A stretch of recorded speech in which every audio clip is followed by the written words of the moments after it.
Hello guys, welcome to my channel. Today we are going to see how to download apps in laptop and PC in Windows. I'll show you guys how to do it. Just need to go to search menu and type Microsoft Store. Click on open it. Just need to select on left side apps. On right side you can able to see all the apps listed.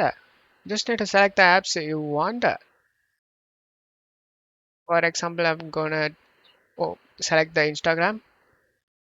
Select the get option to install the Instagram app. While installing, you will get a pop-up to sign in to Microsoft Store, guys. In my case, I already signed in through the Microsoft account. Just need to select the Microsoft account and sign into it. And then after the installation done, open the app. And Instagram has been opened up without having any problem. You can log in and use the app, guys. The same thing applies for anything you download here. You can able to download lots of applications like here, top free apps. You can able to see all the important applications, guys.